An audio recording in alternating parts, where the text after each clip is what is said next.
Pertama, kita akan lihat informasi seputar dileksit nos. Lalu yang kedua, struktur dan tema. Lalu yang ketiga yang saya kira menjadi inti dari eh, perjumpaan kita kali ini adalah kita akan melihat tentang hati, ya. Hati, hati Kristus, hati manusia, dan hati Allah sendiri. Tetapi kita akan memusatkan perhatian pada kata hati ini. Karena ini yang menjadi tema sentral dari dileksit nos. Kemudian nanti secara sambil lalu akan kita lihat devosi kepada hati kudus Yesus. Ya, ada beberapa nomor yang sangat spesial di dalam dileksit nos itu diabadikan kepada devosi kepada hati kudus Yesus ini. Lalu tadi dalam kata pengantar Suster Patricia mengajukan satu pertanyaan. Kenapa Paus mengambil tema hati ini dalam ensikliknya yang keempat? Jawabannya akan kita lihat di dalam beberapa bahaya ya yang selalu mengintai atau bahkan juga tanpa kita sadari eh, memasuki hidup kita ya. Di Lexit Nos itu disebutkan beberapa bahaya yang sangat apa namanya subtil, sangat halus ya, tetapi sesungguhnya mempengaruhi hidup kita. Nah, Paus Fransiskus itu mengatakan kembali kepada hati. Lalu bagian yang nanti bagian terakhir kita akan melihat tema apa saja yang diperlukan agar hati kita itu seperti hati Kristus. Baik, kita mulai dari eh, kalimat Dilexit Nos nomor 1. Karena ini yang menjadi semacam tesis sentral dari dokumen ini. Saya akan membacakan, Dia telah mengasihi kita, kata Santo Paulus, mengacu kepada Kristus untuk menyadarkan kita bahwa tidak ada yang dapat memisahkan kita dari kasih-Nya. Santo Paulus menegaskan hal ini dengan penuh kepastian karena Kristus sendiri yang mengatakannya kepada murid-muridnya, Aku telah mengasihi kamu. Dia juga mengatakan kepada kita, Aku menyebut kamu sahabat. Hatinya yang terbuka mendahului dan menanti kita tanpa syarat, tanpa menuntut syarat apapun, untuk mencintai kita dan menawarkan persahabatannya kepada kita. Dia lebih dahulu mengasihi kita. Karena Yesus kita telah mengenal dan telah percaya akan kasih Allah kepada kita.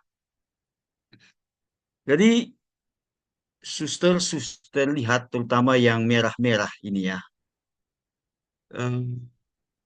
Penegasan-penegasan terpenting dari eh, ensiklik ini. Jadi yang pertama sekali itu adalah Allah itu mencintai kita. Ya. Dia dari sudut waktu, dia terlebih dahulu mencintai kita. Ya. Dari sudut kairos juga. Ya. Allah itu terdahulu mengasihi kita. Jadi di sini, saudara dan saudariku, kita memakai kata telah atau telah terlebih dahulu itu untuk mengacu pada pertama itu soal waktu. Ya, dari sudut waktu Allah itu terlebih dahulu. Dan karena itu disebut di dalam kitab suci ada kata-kata seperti ini, pada mulanya. Ya. Tetapi yang kedua, kata-kata ini dia telah mengasihi, dia telah terlebih dahulu, itu sebenarnya menunjuk pada prinsip. Ya, kita boleh menyebutnya pada keyakinan iman. Jadi kata-kata dia telah mengasihi kita.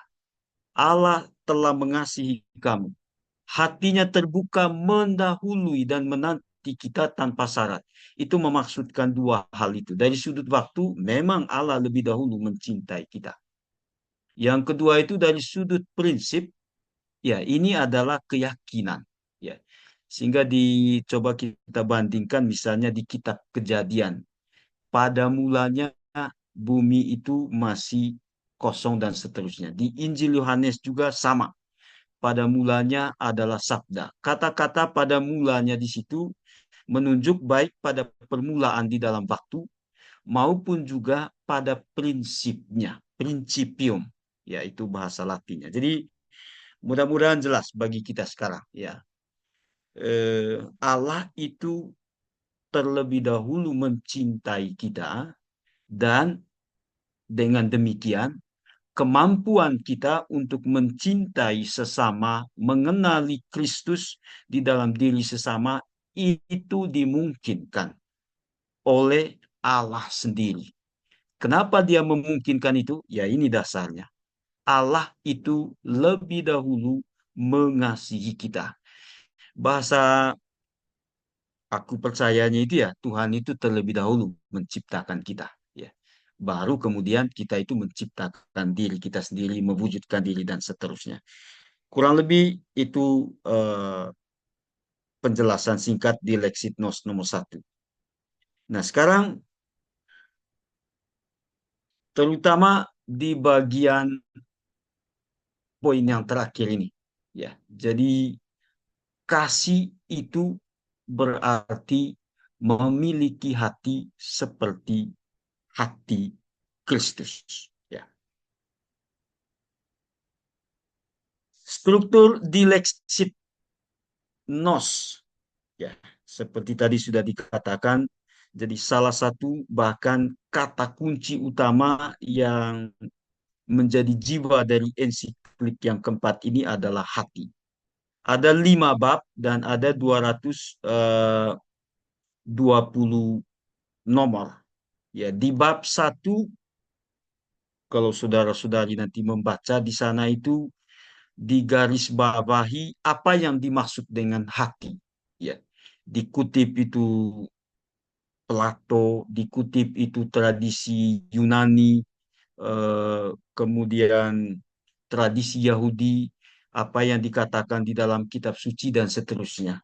Semua hal itu mau menegaskan seperti kata Fransiskus itu, hati itu sentral di dalam uh, seluruh kekristenan. Ya.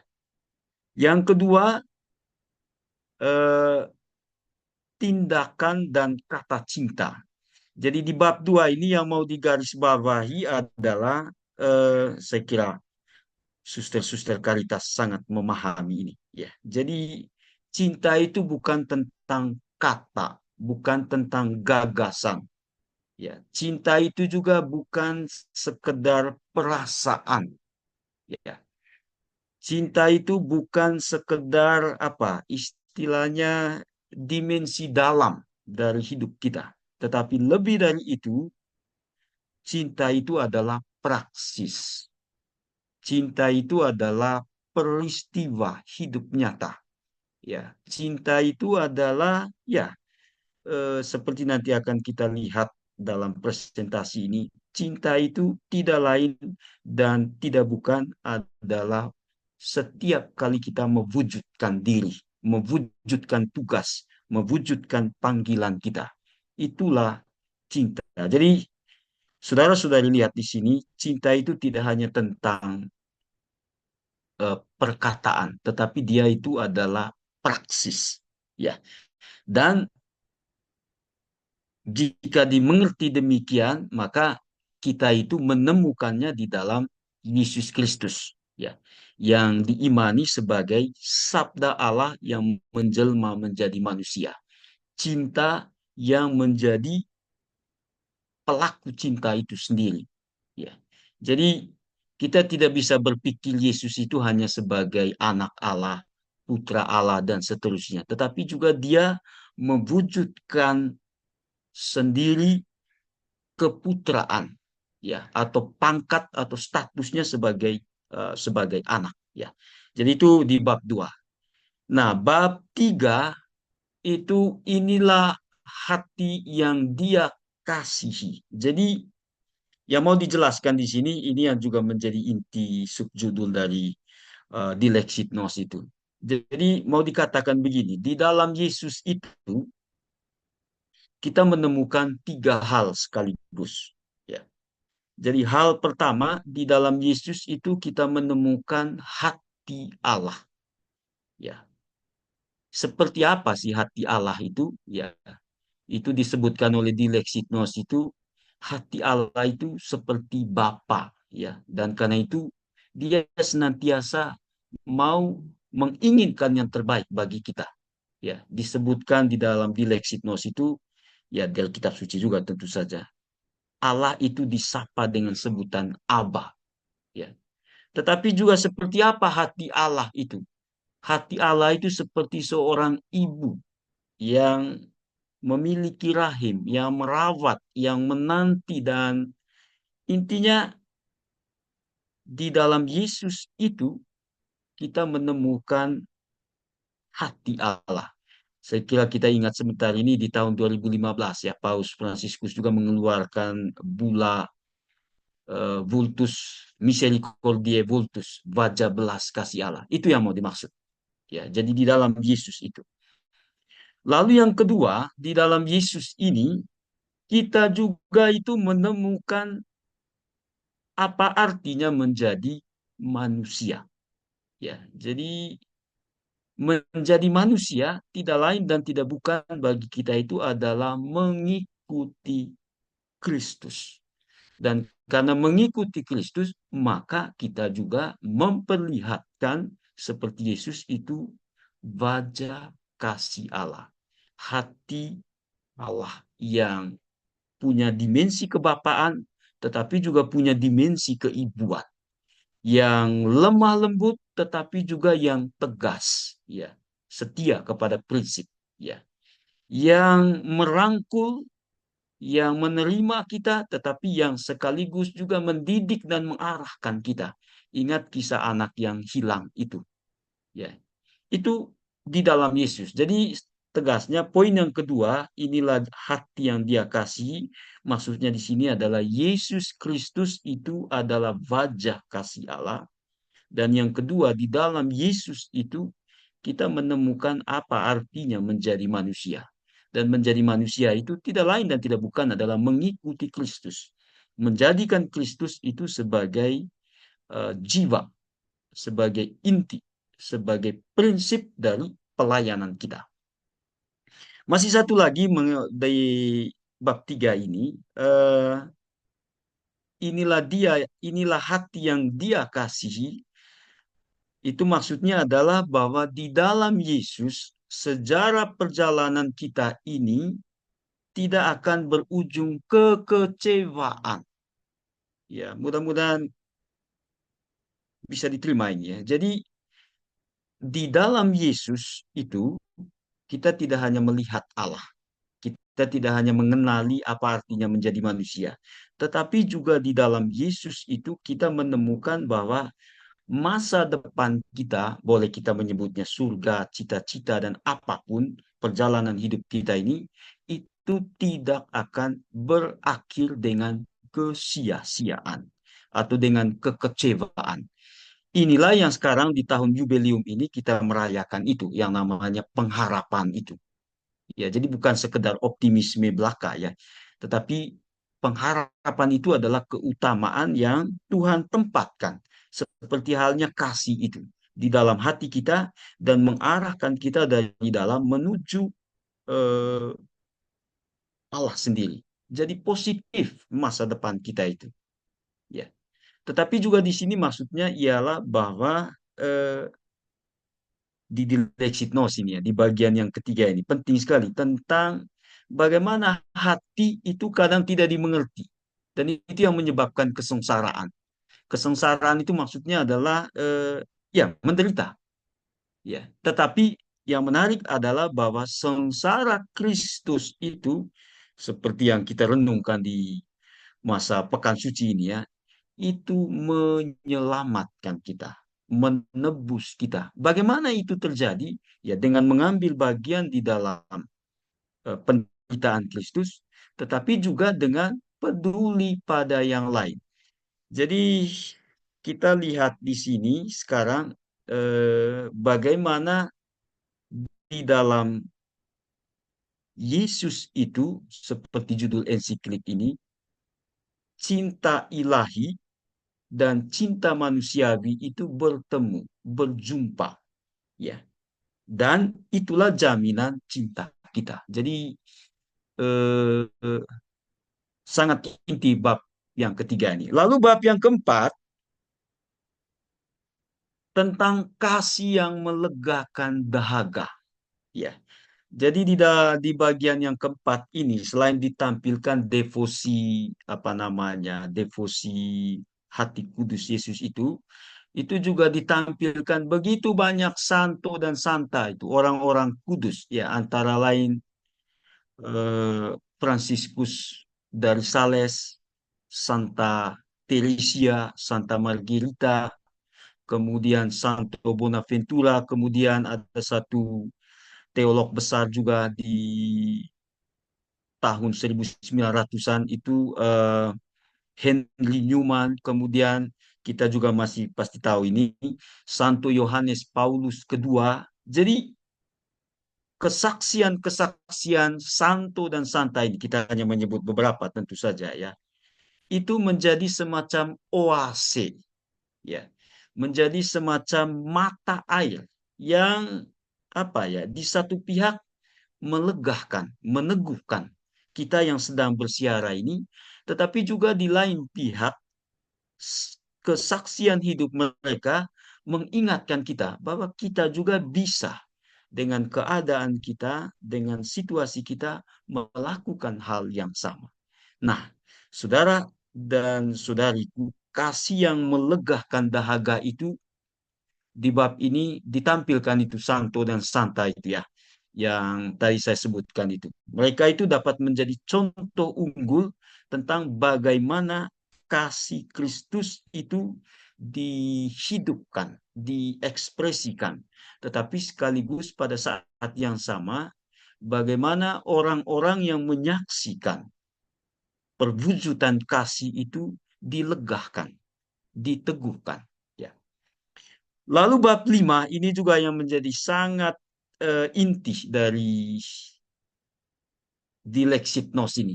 Kasih untuk kasih. Jadi di bagian slide nomor berapa tadi saya kutip itu kalimat dari Santo Yohanes Newman. Ya. Cor ad cor loquitur. Jadi berbicara dari hati ke hati. Kurang lebih sama seperti ini. Jadi kasih untuk kasih.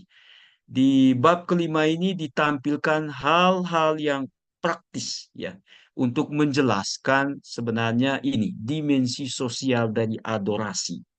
Jadi di sini dikatakan bahwa iman akan Allah itu di dalam Yesus Kristus itu selalu memuat panggilan untuk terlibat. Ya, jadi karena itu nanti kita akan lihat di bahaya-bahaya ya. Salah satu bahaya yang saya sebutkan saja sekarang ini adalah bahwa eh, doa itu justru meneguhkan penghayatan panggilan atau pelayanan kita. Entah sebagai guru, sebagai perawat, sebagai pimpinan, sebagai piko, sebagai apa saja. Menurut Dilexitnos ini, dan saya kira kita sepakat dengan ini, pelayanan-pelayanan itu mesti dilakukan sebagai jawaban terhadap kasih yang terlebih dahulu kita terima. Ya, Ingat tadi bab nomor satu dari Dilexitnos. Jadi kemampuan kita untuk melayani itu menjadi mungkin atau kita bisa melakukan itu bukan pertama-tama karena kita sanggup. Ya itu tentu saja juga. Tetapi pertama-tama karena Allah menaruh kemampuan itu di dalam hati kita. Ya, Allah itu menanamkan eh, kasih itu di dalam hati kita sehingga kita sanggup. Karena itu nanti persoalannya adalah apakah kita mau terbuka atau tidak. Apakah kita mau menyambut Tuhan atau tidak. Atau mungkin menyambut Tuhan tetapi kita memotong apa istilahnya pengaruh atau akibat sosialnya. Jadi saudara-saudari itu kurang lebih struktur dileksit NOS. Sekarang sudah setengah lima, masih ada 45 menit. Sekarang kita fokus ke tema ini. Jadi hati, ya. Pertama sekali saudara dan saudariku, nanti akan kita lihat detailnya. Hati itu adalah sedes Dei atau sanctuario. Ya, di Indonesia sih nggak ada istilah sanctuario. Tapi mungkin yang dekat dengan kita itu adalah hati itu adalah tabernakel. Tempat Tuhan itu bersemayam. Dan tempat Tuhan itu juga dirasakan kehadirannya. Itu di hati. Ya. Lalu yang kedua, hati itu juga adalah inti diri manusia. Ya, kita sering mendengar kata-kata, yo hati-hati. Hati-hati itu maksudnya ya waspada atau bahasa Jawanya itu eling, ya. Eling atau eling ya, eling. Istilahnya sadar, mawas diri, ya. Lalu yang ketiga, hati itu adalah apa? Daya dorong, ya, yang menggerakkan kita untuk selalu mencari makna, ya, mencari nilai-nilai dan mewujudkan cinta. Lalu yang keempat, hati itu juga adalah penyaring atau filter dan di sini dikatakan juga sutradara atau penata ya. Jadi apa istilahnya di sini dekat dengan pengertian hati nurani atau suara hati ya. Jadi dia menjalankan peran ini. Ya tidak semua itu diterima tetapi disaring ya. Jadi hati itu menjadi tempat di mana kita itu sendirian bersama Tuhan itu eh, diadili. Diadili di sini itu maksudnya ya dituntut oleh Tuhan itu ya untuk bertanggung jawab ya untuk ya menghendaki yang baik itu di hati. Makanya di sini disebut hati itu penyaring dan sutradara. Lalu yang terakhir, hati itu tidak lain dan tidak bukan adalah tempat kasih ditemukan. Karena itu di dalam hati kasih itu dua apa namanya dua kata-kata yang seimbang ini ya. Eh, di sana kita menemukan isi dan orientasi. Ya. Sekarang kita lihat satu persatu dari lima dimensi hati ini. Pertama, hati itu di Dilexitnos bab satu itu ya. Di sana dikatakan hati itu adalah simbol, ya, lambang kasih Yesus untuk Allah Bapa dan untuk manusia, dunia dan gerejanya. Ya. Jadi kalau kita lihat gambar gambar hati itu ya, jadi hati Yesus dan juga hati Maria itu selalu ditaruh di luar itu ya dan lalu bercahaya. Ya. Tetapi kita semua tahu bahwa hati itu adalah simbol, lambang, tanda paling kelihatan dari kasih Yesus untuk Allah Bapa dan juga untuk manusia, dunia, dan gerejanya. Dan karena itu, hati itu di sini saya pakai kata teologi ya, tapi baik juga kita akrab dengan istilah ini. Hati kita itu, hati manusia, hati Kristus itu juga kita boleh sebut itu bersifat kristosentris. Ya. Apa maksudnya? Maksudnya itu adalah hati Kristus, hati kita itu menjadi titik temu, titik jumpa, ya, panggilan Allah dan jawaban manusia, ya. Jadi di Dilexitnos itu, saudara-saudariku, itu nampak sekali itu dua skema itu. Jadi Allah itu lebih dahulu mengasihi kita, Allah itu berinisiatif memanggil, menyapa kita dengan firman, dengan sabda, melalui mimpi juga, macam-macam itu. Dan sapaan Allah, pendekatan Allah itu selalu menuntut jawaban dari manusia. Ya. Dan sekali lagi jawaban itu dimungkinkan oleh Allah sendiri. Ya, karena Allah itu apa istilahnya? Allah itu memang memungkinkan hati kita itu untuk menjumpainya. Jadi saudara-saudari lihat sekarang betapa hati itu menjadi semacam tabernakel, ya, menjadi tempat kudus, ya. Jadi di dalam hati itulah di sini dikatakan kita semua dipanggil oleh Allah di dalam Kristus dan semua harus menjawab Dia dalam dan melalui Kristus dan Roh Kudusnya. Saya kira tidak sulit memahami ini ya. Janji baptis itu salah satu eh, kenyataan iman kita ya. Dengan dibaptis kita itu bersatu di dalam Kristus. Sebenarnya mau menjelaskan itu. Lalu yang berikutnya masih hati sebagai tempat berdiamnya Allah itu. Nah, kita mengalami di dalam Yesus Kristus itu kasihnya itu memaafkan. Ya, dan tanpa syarat. Masih ingat kisah anak yang hilang itu ya? Atau masih ingat itu nanti kalau baca itu, terutama pengalaman dari Santa Teresia dan juga Santo Franciscus dari Sales itu. Bagaimana dosa yang begitu berat sekalipun itu ketika ada hati yang terbuka sedikit, lalu Tuhan itu melupakan semua yang masa lalu. Ya, dan menyambut. Saya kira kisah yang sama kita lihat juga di kisah eh, Yesus yang disalibkan di antara dua penjahat itu. Ya, jadi yang satu di sebelah kirinya itu ngomel-ngomel, ya, bantah-bantah dan juga menantang Yesus. Yang satunya lagi eh, mengatakan, Yesus ingatlah akan daku bila engkau berada di Firdaus. Lalu kata Yesus, hari ini juga. Jadi ini yang mau dimaksudkan di sini. Jadi hati Yesus itu penuh kasih. Dan kasihnya itu memaafkan.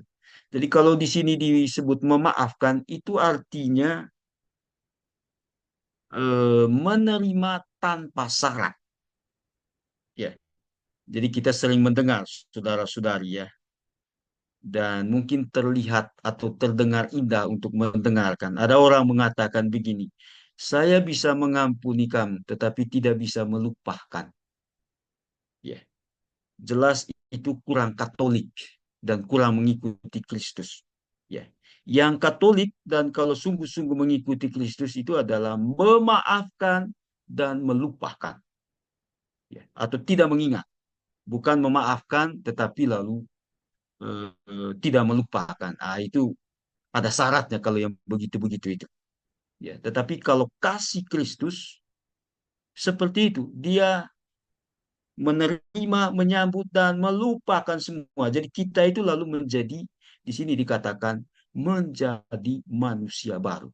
Nah, pertanyaannya adalah bisakah kita seperti itu? Paling-paling kita ya oke lah mengampuni, nanti tunggu mati dulu baru semua dilupakan ya. Tapi ya udah, setidaknya visi Katolik tentang pengampunan itu ya seperti yang dilakukan oleh Kristus. Ya, jadi mengampuni dan melupakan.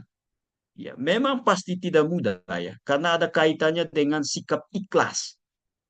Ada kaitannya dengan sikap merelakan, ya. Kita memaafkan orang yang mau mencelakakan hidup kita. Ya, apakah kita bisa? Tentu saja bisa. Tetapi apakah kita bisa melupakan? Disitulah kita mendoakan. Ya, jadi di dileksidnos itu terutama kasih untuk kasih itu salah satu poin di sana yang saya kira sangat menarik itu adalah tentang bagaimana ciri gratis dari kasih Allah itu, ya, tanpa bayar. Ya, Tuhan itu memaafkan kita, Tuhan itu membuat kita itu menjadi manusia baru. Ingat itu perempuan yang kedapatan bersinah itu juga harusnya menurut hukum dirajam, tetapi dia membuatnya menjadi baru, memulihkan. Lanjut, yang kedua, hati itu adalah inti diri, pusat kesadaran.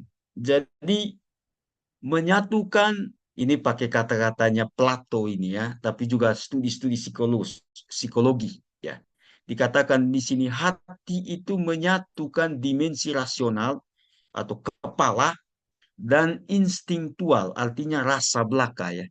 Jadi saya kira dalam hidup sehari-hari kita mengetahui ini ya. Jadi kalau ada apa namanya antropologi kita itu, jadi hati ini sebenarnya kadang-kadang diterjemahkan dengan merupakan terjemahan dari kata macam-macam kata di dalam bahasa Latin ya. Ada kata anima yang artinya jiwa, ada kata mental ya, ada juga kata spirit ya atau roh. Jadi kadang-kadang tiga kata itu eh, dalam penggunaannya bercampur ya, tetapi ada kekhasannya masing-masing ya. Jadi yang mau dikatakan di sini hati itu setelah berjumpa dengan Kristus dia bisa menyatukan ini ya. Lalu berikutnya hati itu adalah ini di sini dikatakan bagian yang paling jujur dari diri kita ya karena hanya kita sendiri yang tahu ya dan Allah yang kita imani ya. Itulah sebabnya di sini disebutkan juga hati itu menjadi seperti hakim. Tadi kita menyebut di awal itu menjadi seperti sutradara ya. Nanti akan kita lihat di bagian lain itu. Tetapi poinnya adalah di hati itu kita mendengarkan ya. Saya kira pengalaman yang sangat sehari-hari ini ya. Mungkin suster-suster kalau menonton The Last Suffering ya, ini menjadi jelas ini tema ini, hakim mengenai diri kita. Jadi hati itu menilai kita. Apakah perbuatan yang telah kita lakukan itu selaras dengan kehendak Tuhan, selaras dengan apa yang kita mau, atau justru sebenarnya bertentangan. Jadi di hati itulah yang menjadi pengadil kita. Ya. Nah, pertanyaannya, kenapa hati itu seperti itu? Sekali lagi, itulah yang disebut dengan eh, rahmat Tuhan. Jadi Tuhan itu menanamkan kecakapan itu di dalam hati kita. Tuhan itu menempatkan kasih itu di dalam hati kita dan membiarkannya bertumbuh dan berkembang. Lebih lagi kalau kita itu kooperatif terhadap kehendak Allah itu. Kita akan lalu menjadi eh, dalam dileksiknos itu disebut itu manusia yang hidup atas dasar hati nurani, atas dasar kebenaran. Lalu yang berikutnya itu hati itu juga di sini dikatakan penanya, makna otentik, tempat nilai-nilai. Jadi kita lihat ingat suara hati di sini. Lalu para kudus, saya pakai kata ini di sini, ada di Dilexitnos, nanti lihat itu. Itu mereka itu memiliki hati pelihat. Ya, pelihat di sini bukan orang yang nujum atau peramal dan lain sebagainya, tetapi untuk menunjukkan mereka itu eling, peka, sadar, ya, waras, ya, dan mengenali Tuhan yang menyapa mereka. Tetapi sekaligus pada saat yang sama mereka juga mewujudkan apa yang menjadi kehendak Tuhan.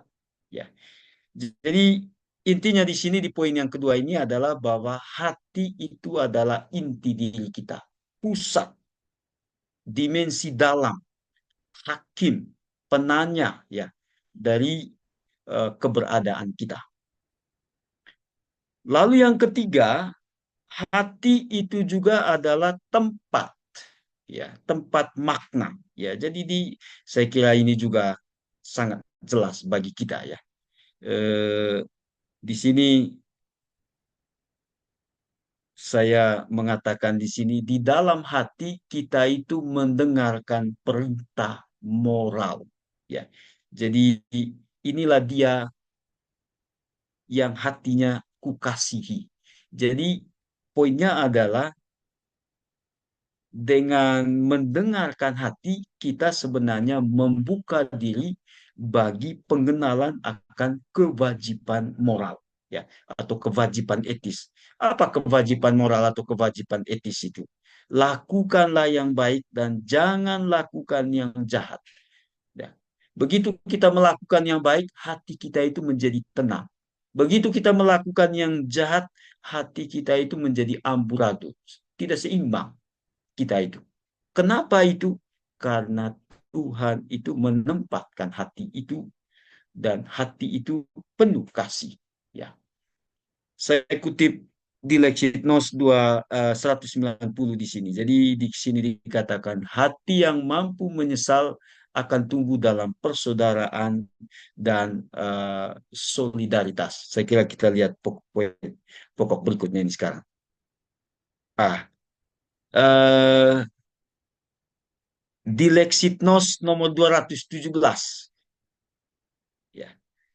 Karena dengan meneguk kasih yang sama itulah kita tiga hal ini. Mampu menjalin ikatan persaudaraan, mengenali martabat setiap manusia, dan bekerja sama untuk merawat rumah kita bersama. Jadi, saudara-saudari lihat, hati di sini itu menjadi kunci dari hubungan kita, kunci dari pemulihan hubungan kita dengan sesama dan dengan ciptaan. Ya, eh, tahun ini kita merayakan 800 tahun itu nyanyian Saudara Matahari. Ya, kita semua di sana sini tahu nyanyian itu adalah puja-pujian Fransiskus untuk segenap elemen dari ciptaan ini.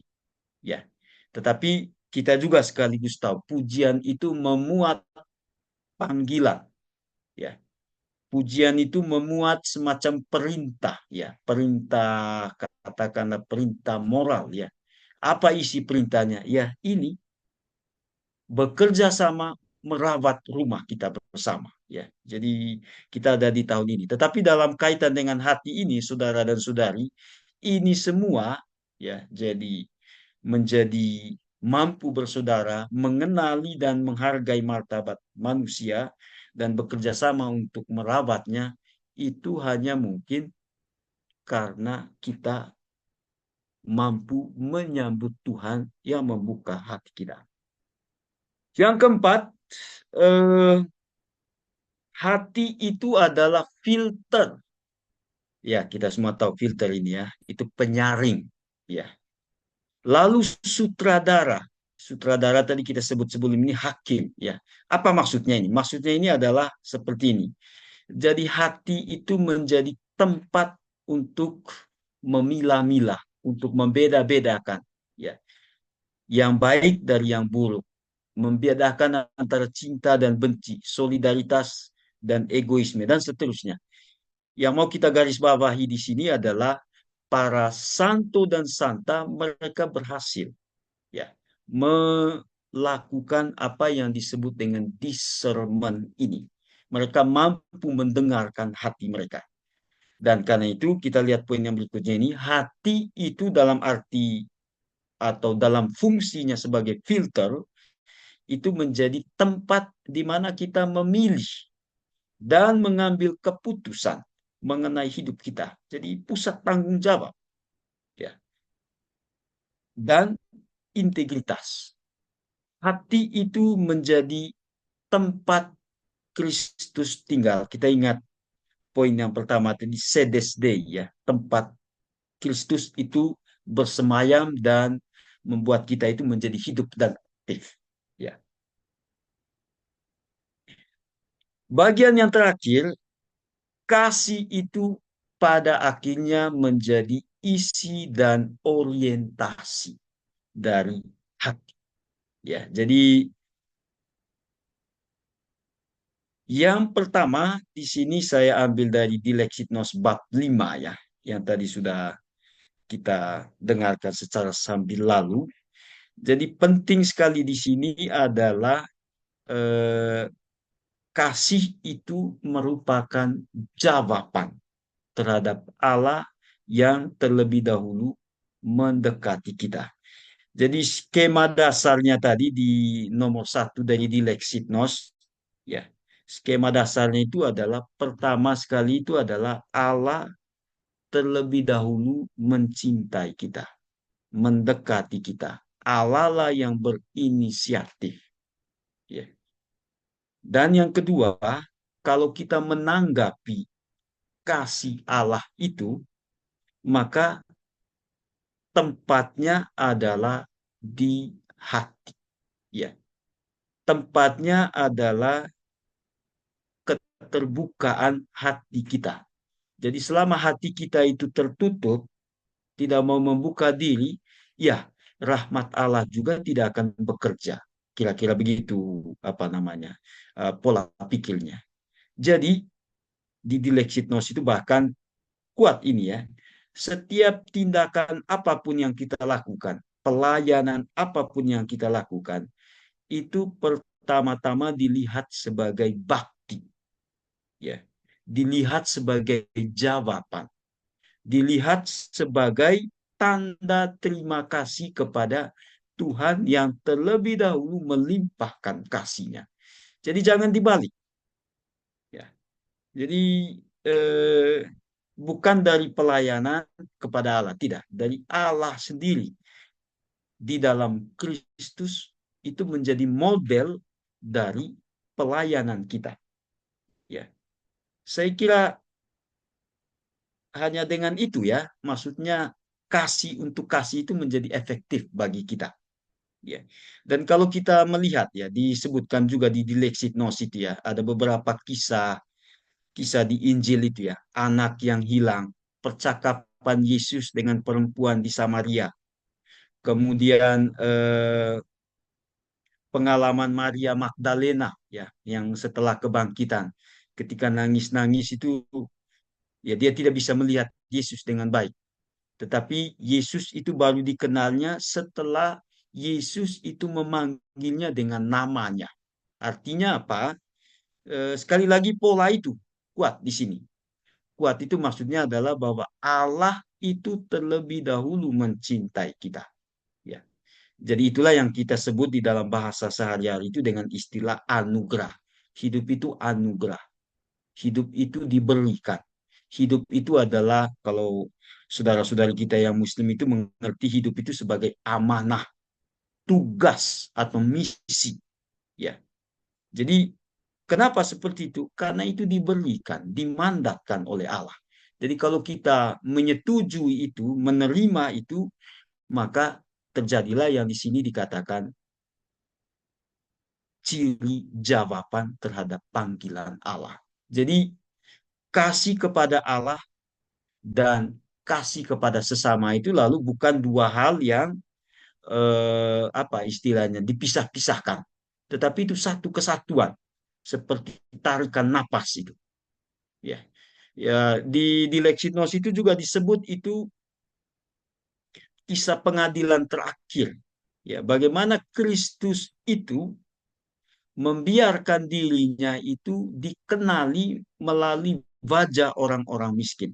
Tadi Suster Patricia pada pengantar itu bagus sekali mengatakan hal ini. Jadi terutama mereka yang miskin, yang rentan, yang difabel dan macam-macam itu. Nah, di Dilexitnos perhatian terhadap mereka-mereka ini itu juga menjadi tolok ukur apakah hati kita itu terbuka atau tidak. Ya, apakah hati kita itu menyediakan jawaban terhadap Allah yang mendekati kita. Ya. Nah, berikutnya sumber mata air bagi sesama. Ya, ini kita ingat perempuan Samaria di Yohanes 4 itu. Ya, atau juga di pengadilan terakhir, ketika aku haus, kamu memberi aku minum. Atau kisah Santo dan Santa, terutama Mother Teresa itu umpamanya. Saya yang tidak disebut di Dilexit Nos. Tetapi di Santo Yohanes Paulus kedua itu umpamanya. Mengampuni ahli akca yang menembaknya. Itu luar biasa. Jadi apa maksudnya di sini? Jadi hidup kita setelah menerima Kristus mesti juga mengalirkan kasih Kristus itu kepada sesama. Dengan kata lain, kita juga itu mesti menjadi oase, menjadi mata air bagi sesama. Jadi jangan menjadi benalu, menjadi orang toksik, menjadi orang yang tidak dapat dipercayai, atau menjadi orang yang bekerja untuk menanti pindah dan lain sebagainya, menanti giliran. Bukan. Jadi menjadi mata air, hidup, ya, menumbuhkan apa-apa yang baik di mana kita itu ditempatkan. Itulah kasih untuk kasih. Kemudian poin lain adalah eh, mistik hidup. Saya pakai kata di sini, tidak dipakai di Dilexit Nos ya, tetapi maksudnya adalah berdoa dengan mata terbuka. Ya, apa maksudnya? Jadi bagaimana hidup kita itu, perilaku hidup kita itu dapat menjadi contoh ya bagi sesama kita. Ya, saya kira dalam banyak contoh ya, yang paling terkenal yang sudah sering kita dengar ini adalah misalnya membuang-buang makanan itu sama dengan menghina orang miskin, ya, atau menghina para petani, atau tidak respect dengan bakteri-bakteri yang bekerja menumbuhkan apa, menyuburkan tanah, menumbuhkan macam-macam itu dan lain sebagainya. Jadi apa yang mau dimaksud dengan kata-kata itu? Mistik hidup ini. Jadi hati itu memungkinkan kita menghayati hidup dengan perspektif ini. Jadi berdoa tetapi dengan apa istilahnya, pakai kata sebelumnya itu, seperti pelihat dan penghayat kasih Kristus. Ya. Lalu terima beri. Jadi saya kira ini juga tidak sulit untuk memahami ini ya. Jadi hidup itu pertama-tama kita terima anugerah, baru kemudian kita memberi. Ya, itu dinamikanya. Itu dua hal itu satu kesatuan, seperti dua sisi dari apa ya, dari satu mata uang. Yang satu tidak mungkin tanpa yang lain. Ya. Atau saya pakai kata di sini tidak dipakai tapi tafsiran ya untuk menjelaskan kasih untuk kasih yang disebut dengan moral kontemplatif. Moral itu maksudnya soal perilaku, soal praksis. Sedangkan kontemplatif itu maksudnya soal ya dimensi rohani, ya, dimensi spiritual, ya. Jadi saudara-saudari lihat di sini bahwa kasih untuk kasih itu maksudnya adalah itulah yang menjadi isi, itulah yang menjadi arah, itulah juga yang menjadi kesaksian dari hidup kita. Lalu berikutnya, bakti untuk kasih. Ya, ini. Jadi maksudnya seperti tadi saya katakan, setiap apapun yang kita lakukan itu mesti ditempatkan sebagai jawaban, sebagai persembahan, sebagai sikap sembah bakti terhadap apa? Terhadap Tuhan yang terlebih dahulu mendekati kita. Menjadikan dunia penuh cinta, ya, dalam persekutuan dan pelayanan. Coba kita lihat ini di Lexit-Nos nomor 214 sampai 215. Menemukan Kristus dalam perjumpaan dan pelayanan kepada orang lain melalui pelbagai profesi dan panggilan kita, ya. Itu dikatakan di Lexit-Nos. Kemudian kita juga dipanggil untuk menjadi misionaris kasih Tuhan. Kita lihat secara sambil lalu tema ini, devosi kepada hati kudus Yesus dan makna penderitaannya. Saya kutipkan saja dari Dilexitnos nomor 154. Bagi kita, sengsara Kristus bukan sekedar peristiwa masa lalu, tetapi peristiwa iman. Ya, pengorbanan diri Kristus di kayu salib itu menyelamatkan kita. Ya, saya kira kita ingat sekarang itu doa salib ya. Jadi apa sebenarnya yang mau dikatakan di sini? Sekali lagi, yang mau dikatakan di sini, pertama, Kristus itu bagi kita itu dia menghadirkan hati Allah, wajah Allah. Seperti apa hati dan wajah Allah itu? Ya, dia kebapaan, merangkul, melindungi, mencegah kita dari bahaya, dan seterusnya. Seperti apa hati Allah itu? Dia maha rahim, berbelas kasih, seperti ibu yang menyediakan rahimnya untuk menumbuhkan, untuk mengembangkan, untuk merawat, dan seterusnya. Nah, di dalam Yesus itulah kita menemukan itu. Tetapi yang kedua, Kristus itu juga bagi kita menjadi model, contoh ya tentang apa artinya menjadi manusia. Menjadi manusia ya seperti ini, mengorbankan diri ya. Mudah-mudahan jalan salib yang kita praktekkan selama 6 kali hari Jumat selama ini meneguhkan kata-kata ini ya. Jadi mengorbankan diri seperti Kristus mengorbankan diri. Dan karena itu saudara dan saudariku, devosi kepada hati kudus Yesus ya yang di Kuskupan Agung Jakarta ini saya kira mungkin sama juga di Kuskupan Palembang ya.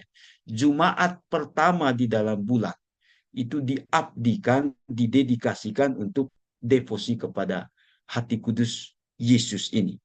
Tapi saya kira di biara-biara kita juga ya, selalu ada waktu spesial di mana kita itu merenungkan atau menyembah hati kudus Yesus yang di mana kita temukan ya di Ekaristi ya. Di mana kita temukan ya di dalam tabernakel.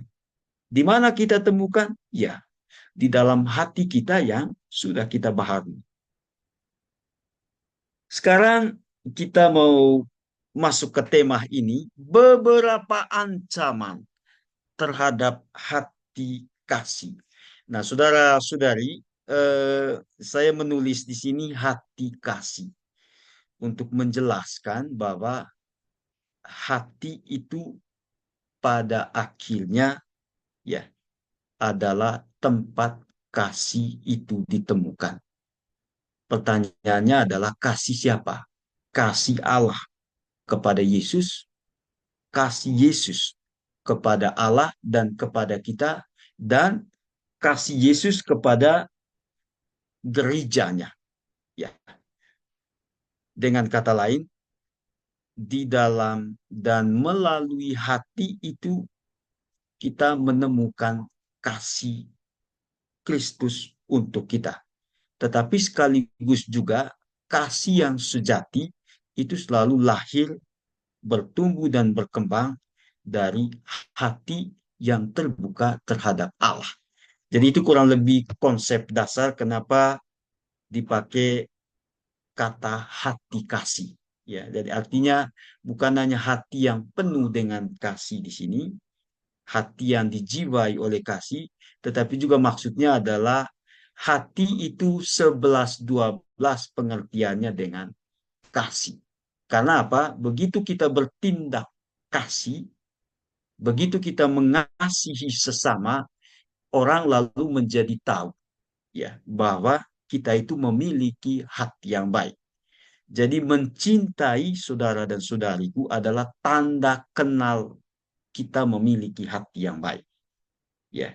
Jadi itu maksudnya di sini. Nah, ada beberapa ancaman atau tantangan. Yang pertama itu adalah banalitas. Paus Fransiskus berulang-ulang menyebut itu di dalam Dilexitnos ini. Hati-hati dengan kedangkalan. Hati-hati dengan apa yang tampak kasat mata, yang terlihat menyilaukan, menyenangkan, tetapi sesungguhnya menjebak dan menjadikan kita itu budak. Ya, jadi banalitas ini maksudnya adalah kedangkalan. Ya, kita tidak usah berpikir panjang-panjang, ngapain refleksi dan lain sebagainya. Untuk apa tanya asal usul? Ya, semua sudah tersedia kok. Kalau sakit ada orang yang mengurus sakit, kalau lapar ada orangnya ini. Semua terjamin. Apalagi yang kurang. Nah, perasaan-perasaan seperti itu menjadi ancaman untuk mendalami hati yang kasih. Ya. Jadi akhirnya apa? Orang hanya hidup tadi itu hidup seperti biasa-biasa, tanpa cahaya, tanpa semangat dan seterusnya. Ya, jadi yang pertama itu banalitas atau kedangkalan. Ya, sekarang itu diistilahkan dengan viral. Ya, kalau tidak viral ya sudah atau orang cari like. Lalu yang kedua itu Paus Fransiskus menyebut relativisme praktis. Artinya apa? Orang tidak teguh, terombang-ambing. Paus Fransiskus itu di nomor-nomor abal sekali itu ya. Jadi orang mudah berpindah-pindah. Kenapa? Karena orang tidak punya prinsip. Ya, padahal kita sebut tadi itu hati itu adalah tempat kita mengambil keputusan. Ya. Dan kenapa seperti itu ya? Karena di dalam hati itu kita menemukan kasih yang terlebih dahulu mencintai kita. Nah, relativisme praktis mungkin kita juga menganut ini ya. Orang tidak teguh ya. Mudah terombang-ambing, hidup atas dasar mood ya. Mood itu maksudnya ya sudah kalau tidak suka ya selesai, saya tinggal aja di kamar. Kalau saya tidak suka ya saya tidak mau ke gereja, tidak mau macam-macam. Kira-kira begitu ungkapan-ungkapannya. Ya. Atau yang berikutnya ini, mekanisme pasar. Kita itu menjadi konsumen atau budak dari tawaran-tawaran kenikmatan dunia. Ya. Jadi saya kira ini juga contohnya sangat jelas. Bagaimana pasar itu masuk di dalam, menyelinap di dalam hidup kita. Orang tidak cukup misalnya punya sepatu, tetapi ingin sepatunya warna-warni dan lain sebagainya.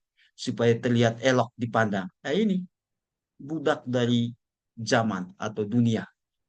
Ya orang tidak cukup pakai parfum ini, parfum yang mahal-mahal dan lain sebagainya. Untuk apa?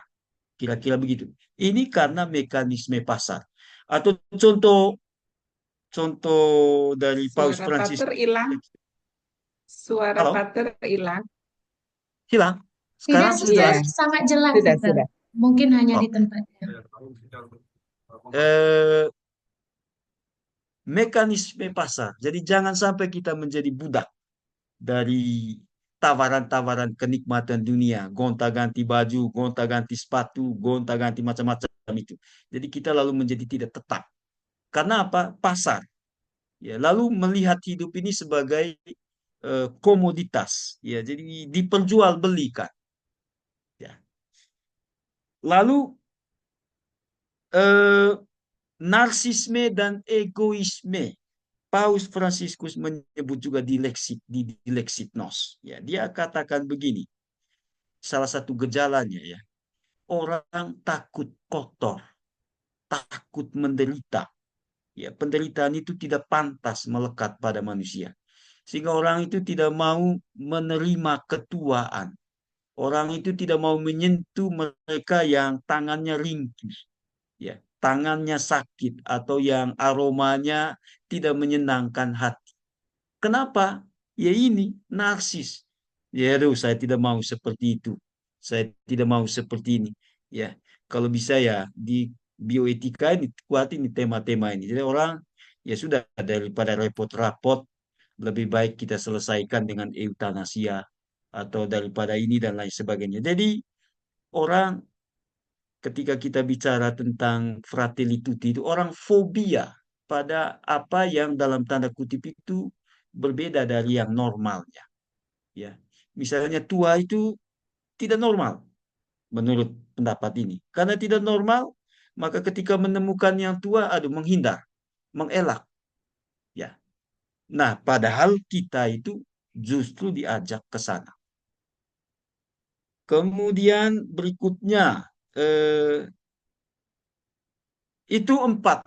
empat tantangan sih ya yang disebutkan di Lexit Nos itu. Saudara-saudari bisa membacanya nanti. Sekarang bagian yang terakhir, saya masih punya 4 menit ini. Eh, apa yang kita perlukan untuk membentuk hati penuh karitas agape? Yang pertama ya firman Allah yang kita dengarkan di dalam ibadat harian, liturgi, ekaristi. Lalu yang kedua itu komunio, komunitas, persaudaraan, persekutuan. Lalu yang ketiga itu ya di sini dikatakan mendidik rasa, mendidik hati. Ya hidup itu harus punya cita rasa. Bahkan di Dilexit Nos nomor 24 di sana dikatakan, cobalah orang-orang Kristen itu membaca puisi ya atau karya sastra karena itu yang menyelamatkan makna. Ya, saya tidak tahu suster-suster ini apakah suka membaca puisi atau tidak, membaca cerita pendek atau tidak. Tapi di Lexitnos mengajak kita untuk ini. Karena apa? Karena manusia itu makhluk makna, bukan makhluk kebutuhan. Hati yang terbuka kepada dialog. Tadi di sana sini saya sudah katakan ini. Ini cara-cara untuk membentuk ini. Mengupayakan ini juga ingatan yang sehat ya di tradisi-tradisi komunitas itu. Saya kira ada itu. Ya. Dibacakan itu orang-orang yang sudah meninggal, orang-orang yang akan ulang tahun dan kita doakan. Ini bagian dari menjaga tradisi. Bukan soal saya sudah kenal ini dan lain sebagainya, tetapi itu dibacakan. Sekarang bagian kesimpulan. Pertama itu hati itu simbol kasih, tabernakel, dinamika cinta dan pencarian akan kebenaran. Hati Kristus itu adalah model, teladan, ya, inspirasi untuk pengembangan diri dan pelayanan. Lalu sengsara Kristus itu memuat nilai pendidikan, nilai formatif, ya. Jadi jangan narsis, jangan hedonistik, jangan melihat penderitaan itu sebagai sesuatu yang aneh, ya.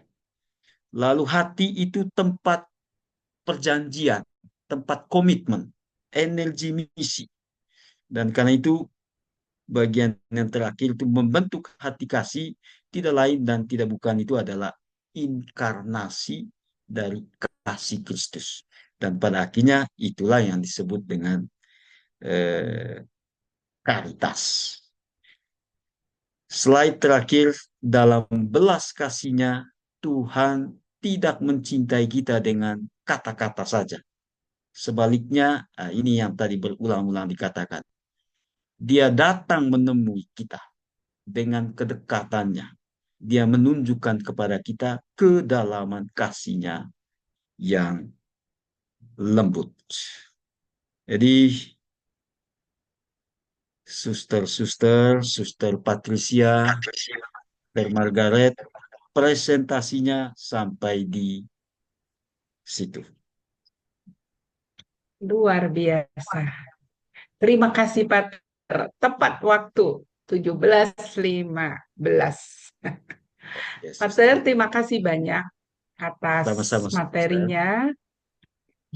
Sangat mendalam dan karena tidak ada kesempatan, karena buku tidak ada, belum diberi kesempatan untuk tanya jawab atau diskusi, kami sungguh terima kasih dokumen atau ensiklik Paus yang keempat ini, Pater sudah kupas tuntas untuk kami, dan kami akan lanjutkan permenungan ini dalam pendalaman dokumen ini di dalam komunitas masing-masing.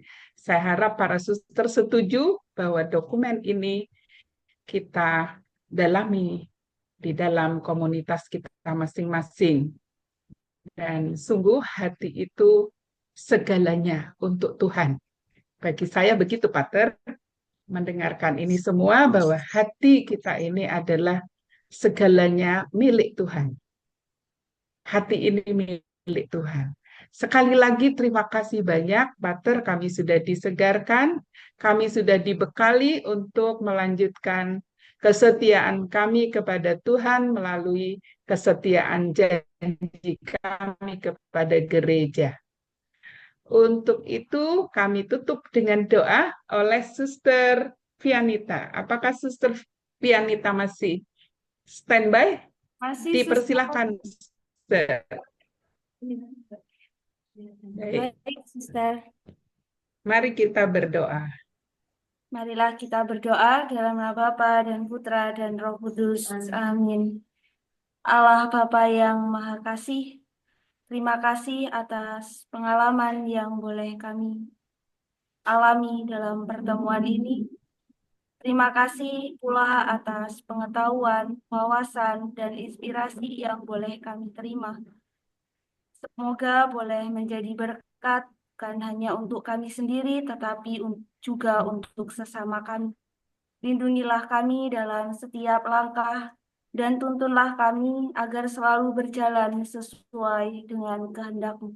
Kami serahkan segala rencana dan harapan kami ke dalam tangan-Mu dengan perantaraan Kristus Tuhan kami. Amin. Amin. Amin. Dalam nama Dalam Bapa nama Bapa dan